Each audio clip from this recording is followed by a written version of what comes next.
Hi everyone! So this video is actually a follow-up to a video that I posted on study tips and test taking tips. And I made that video because someone had asked me for my study tips and test taking habits and all of that. So that's kind of what why I made that video.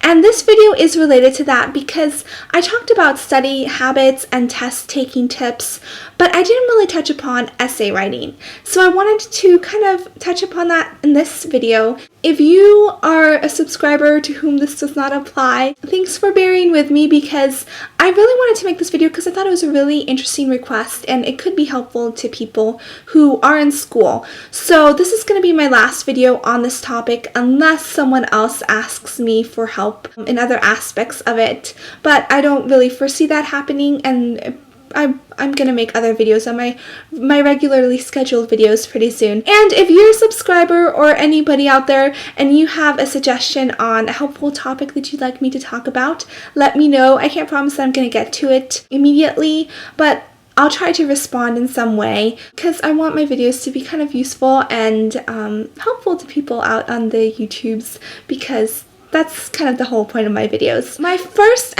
suggestions will be for in-class tests, essay questions, and then my other ideas will be for take-home ones. And again, like I always say, use what works for you. If this doesn't work for you, then don't do it. But actually, my first suggestion kind of works for everyone. This applies to multiple choice as well. Don't leave something blank, answer it. Just answer it, unless someone says that you will be penalized for wrong answers, which usually isn't the case in a school setting or college setting or university setting. Write something that you think might pertain to the actual answer, even if you have absolutely no clue what the answer is. Just write. First, what I do is I answer the questions that I know for sure, and then I go back to the questions I'm not that sure about, and then I answer those. Sometimes when we answer questions, we don't remember exact key terms or the list of things, or we have a list but we've forgotten a 5 and we've forgotten 2 of the items. My suggestion is to go back through the multiple choice section and to see if those key terms are maybe hidden in another question. They could be in the question part or in the multiple choice part. They're probably not even going to be the right answer for that question, but it might refresh your memory, prime your memory to kind of get the right words, get the right terminology, because the right terminology is important. But if that fails you and you cannot at all get the exact terms, just answer the question, describe the terms, show that you know it. At least you can get half a point. Like I said, you do not want to leave the test blank. I know a lot of teachers don't like ambiguous answers, but I've gotten points for ambiguous answers. Sometimes I don't know if it's this way or that way, and sometimes I'll just come up with hypothetical situations and I'll end up getting half a point. Don't be completely ambiguous and start writing gibberish on there, because teachers won't appreciate that. But if all else fails, you could, be a little bit ambiguous and kind of bluff it. Yeah, right, like a politician. Yeah. And I also suggest using examples. However, make sure if you do know the correct answer, make sure that the examples are not ambiguous. I know that I was just saying to be ambiguous, but if you use an analogy or an example that might be a little bit difficult to grasp, but you think is correct and you know the concept, try to make it clear. Try to clarify what you're trying to say. Students don't always do that well with analogies. Sometimes teachers don't do that well with analogies, and they might not get what you're trying to say. So if you do know what you're saying and you do know the answer to the question, make sure that it's clear that you know the answer to the question. Only use ambiguity when it's your last resort and you have no clue, and half a point more would be great, as opposed to risking losing half a point for the teacher just not understanding what you've said. And now for some tips and suggestions on the take-home section of essays that you have to do for class. When you have to write a paper, for a class, number 1, usually the preliminary step to writing the paper is reading articles.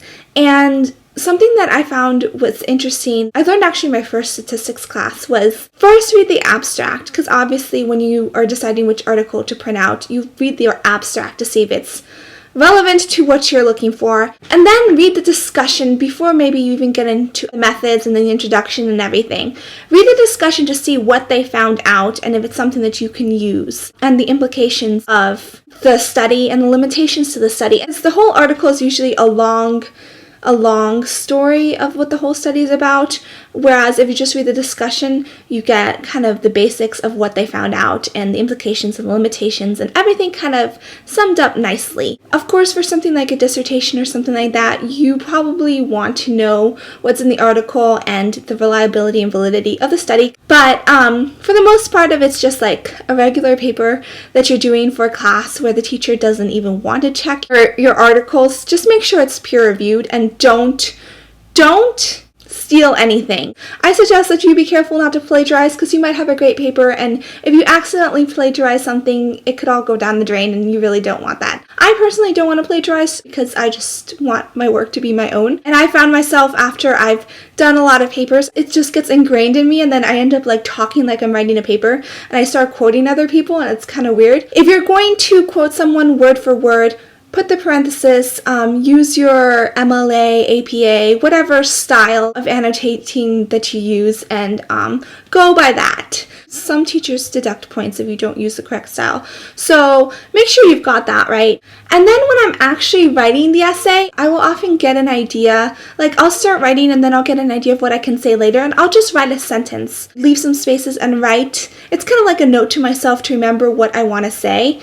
And that helps me kind of stay on track. But different people have different habits. So I know a lot of people do write outlines besides, and they have an outline like next to them while they're writing their paper. If that works for you, do that. And then another technique is called mind mapping, especially if it's a more important paper that you have time to actually expand upon and put more effort into. Mind mapping could work. So basically you get the concept that you either want to expand on or narrow down, and you put it in the middle of the paper, and then you can put like little branches out. You put little branches out to concepts that are related to that concept, and then you branch out those individual concepts and put things that are related to those, and you just kind of create a map. Kind of looks like kind of like a neuron that is the dendrites are branching out. This is just kind of a way of brainstorming related ideas and concepts and seeing which ones are best used in your project or in your paper or in whatever it is that you're doing. This tends to work if you have to do a research project because you have to kind of narrow down things that you're going to operationalize.